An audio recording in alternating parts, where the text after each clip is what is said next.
Hello everyone, welcome back to my channel. In this video, I am going to explain about block diagram of an operational amplifier. So this is the block diagram of operational amplifier. In this block diagram, we have inverting input and non-inverting input of inverting input and non-inverting inputs. There are two inputs, and we have an input stage, intermediate stage, level shifting stage, output stage, and finally we have an output. So I will explain each stage now. So first, uh, let me tell you about input stage.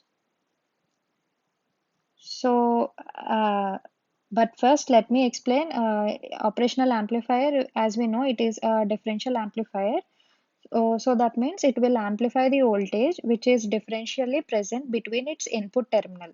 So that means this input stage and the intermediate stage will be our differential amplifier, will act as a differential amplifier. Okay.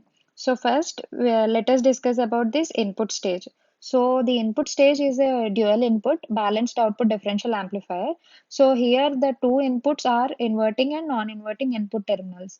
Okay, so this stage provides most of the voltage gain of the operational amplifier and decides the value of the input resistance RA. Okay, this is the important stage, and next we have the intermediate stage.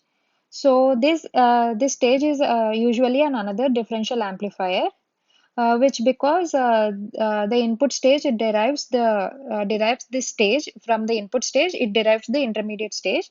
So this stage is usually a dual input unbalanced output differential amplifier. Okay, so the stage will be unbalanced and the input stage will be balanced differential amplifier. Intermediate stage will be unbalanced output differential amplifier, and input stage will be balanced output differential amplifier. Okay, so these two stages will act as a differential amplifier. Next, we have a level shifting. So what happens in this was due to the direct coupling used between first and second stages. So the input of the level shifting stage is an amplified signal with some non-zero DC level. Okay, so then we have the level shifting stage is used to bring the DC level to 0 volts with respect to ground. So next we have this output stage. So this stage is normally a complementary output stage. Uh, what it does was it increases the magnitude of voltage and raises the current supplying capability of the operational amplifier. So and it also ensures the output resistance of the operational amplifier, which is low. Okay, so this is the input stage. So we have four stages here. So input stage, intermediate stage, level shifting stage, and output stage. In this, input stage and intermediate stage will act as a differential amplifier, and then it comes to the level shifting stage where it shifts the level, and then we have an output stage, and finally we have the output. So this is the operational amplifier block diagram. So next I'm going to explain the IC of 741 operational amplifier. This is the most important IC in the operational amplifier. Why? Because the 741 operational amplifier is a monolithic integrated circuit by so it was the first manufactured semiconductor in a semiconductor device. So the number 741 indicates that this operational amplifier IC has a 7 functional pins and four capable of taking input and one output pin. So that's why it is called a 741.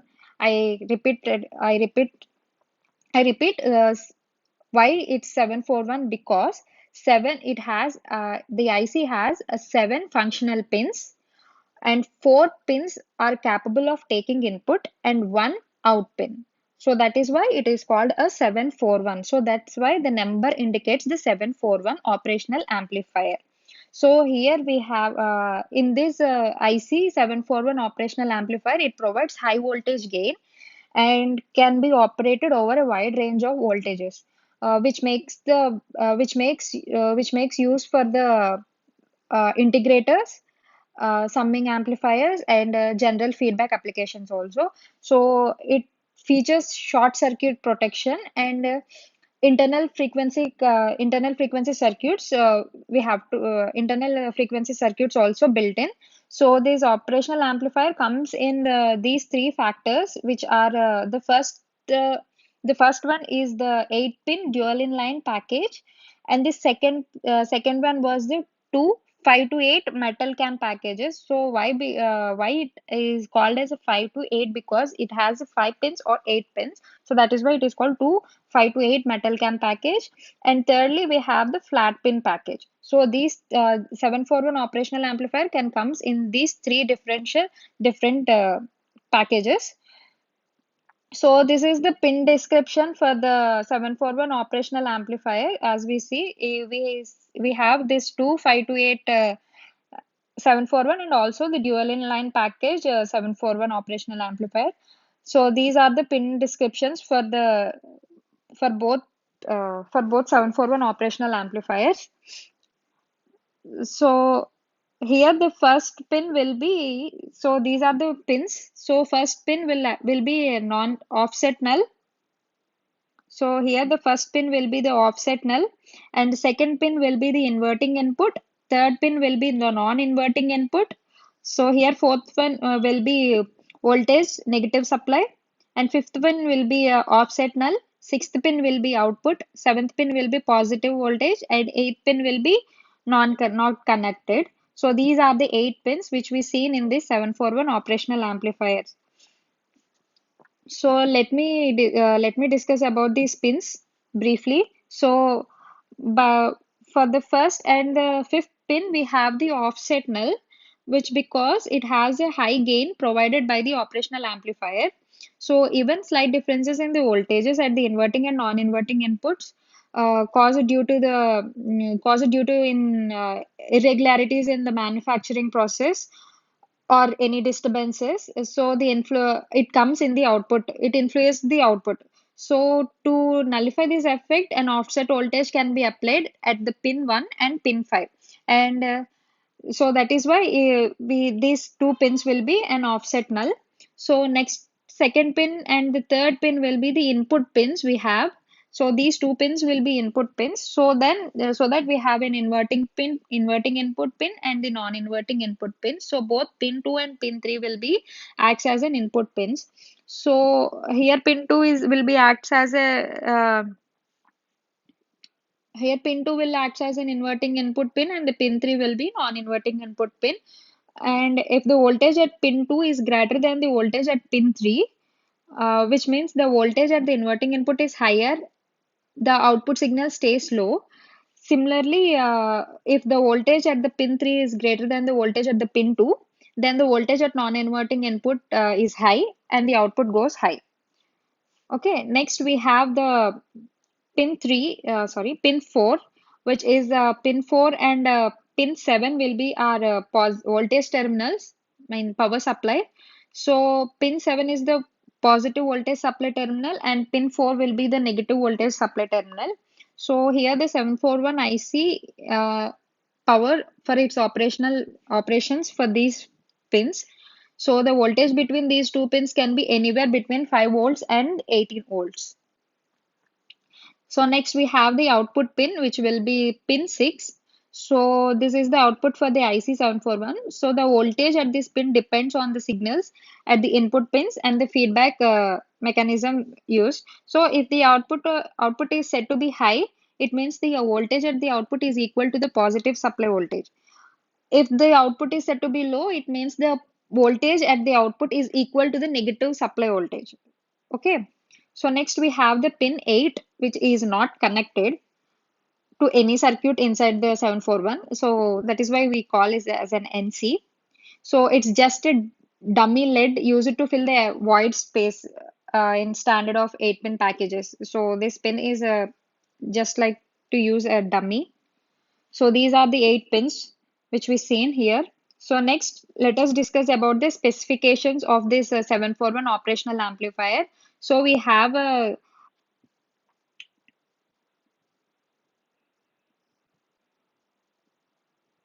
So we have here 8 specifications.